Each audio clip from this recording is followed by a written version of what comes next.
वो खूंखार डकैत जिसने वसुंधरा राजे के महल को बम से उड़ाने की धमकी दी और सचिन पायलट के सामने सरेंडर किया।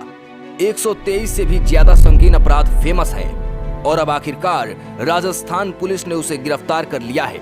जी हां, हम बात कर रहे हैं पूर्वी राजस्थान के कुख्यात अपराधी जगन गुज्जर की।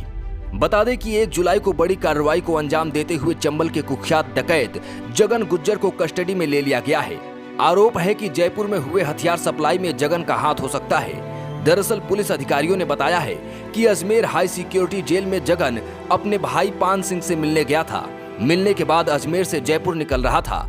इसी बीच पुलिस को जगन की इंफॉर्मेशन मिली और पुलिस पूरी प्लानिंग करके बिंदायका थाने के पास जगन गुज्जर को दबोच लिया। जगन गुज्जर वो नाम है जिससे एक वक्त पर लोग खौफ खाते थे। जगन गुज्जर ने अच्छों को हिलाकर रख दिया था। इस नाम से बच्चों से लेकर बुजुर्ग तक परिचित थे। कुख्यात डकैत जगन गुज्जर की कहानी ठीक वैसी ही है जैसी एक आम युवक की होती है। बताया जाता है कि बदले की आग ने एक सीधे साधे दूध बेचने वाले युवक को डकैत बना दिया। गांव के मंदिर कमेटी के लोगों ने प्रसाद को लेकर उसके पिता का अपमान किया था। ये बात जगन को रास नहीं आई तो उसने कमेटी के कुछ लोगों को पीट डाला, फिर बचने के लिए बीहड़ों में भाग गया। यहीं से इसके डकैत बनने की कहानी शुरू हो गई थी। गुज्जर आंदोलन के दौरान जगन ने पूर्व सीएम वसुंधरा राजे और इनके महल को बम से उड़ाने की धमकी दे डाली थी और तब से जगन सुर्खियों में आ गया था।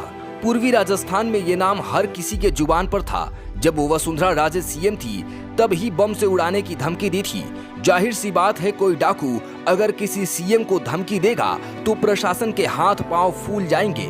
उस वक्त राजस्थान पुलिस ने जगन के ऊपर 11 लाख रुपए का इनाम रखा था और पुलिस जगन को पकड़ने के लिए नए नए तरीके अपनाने लगी थी, जिससे डरकर 31 जनवरी 2009 में कैमरी गांव में उसने सचिन पायलट के सामने खुद को सरेंडर कर दिया।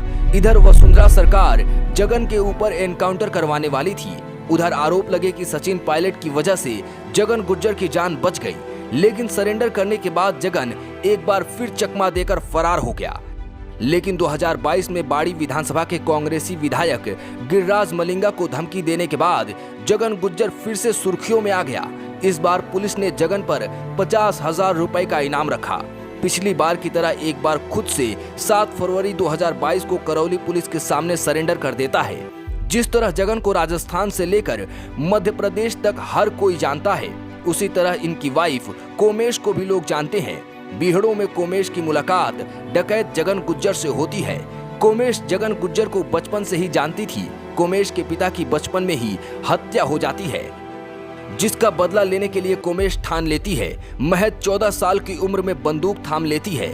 इस बदले की आग में डकैत जगन ने कोमेश को उसके पिता छितरिया की हत्या का बदला लेने में मदद की।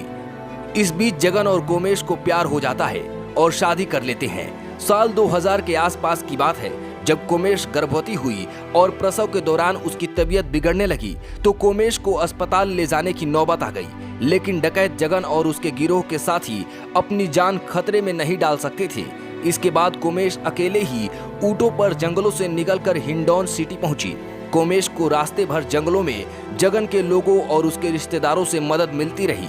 कोमेश ने हिंडौन के नर्सिंग होम में पहले बच्चे को जन्म दिया। नर्सिंग होम से कुछ दिन बाद कोमेश को डकैत जगन और उसके साथियों के सहयोग से ऊंटों पर बैठ बच्चे के साथ दोबारा बीहड़ों में पहुंच गई। कोमेश आज के समय अपने बच्चों के साथ गांव में रह रही है। जगन की 3 पत्नियां, 4 बेटे और 2 बेटियां हैं। जून 2010 में बेटी की शादी में जेल में बंद डकैत जगन को पुलिस प्रोटेक्शन में गांव पहुंचा था।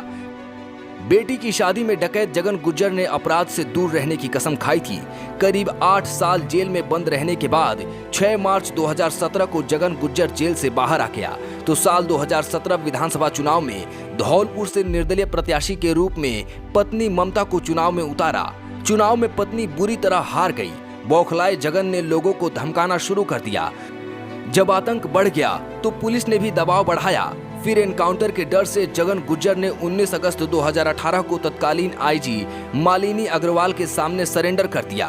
करीब 6 महीने बाद दोबारा एक बार फिर से जमानत पर बाहर आ गया। फिर गिरफ्तार होने के बाद जून 2019 को बाबू महाराज के मंदिर में धौलपुर के तत्कालीन एसपी अजय सिंह के सामने जगन ने सरेंडर कर दिया। अभी फिलहाल जगन गुज्जर फिर से जेल में है। ये कहानी आपको कैसी लगी हमें कमेंट करके जरूर बताइए। खबर पसंद आई हो तो आपके अपने चैनल पॉलिटिकल पंचायत को लाइक, शेयर और सब्सक्राइब करना ना भूलें। धन्यवाद।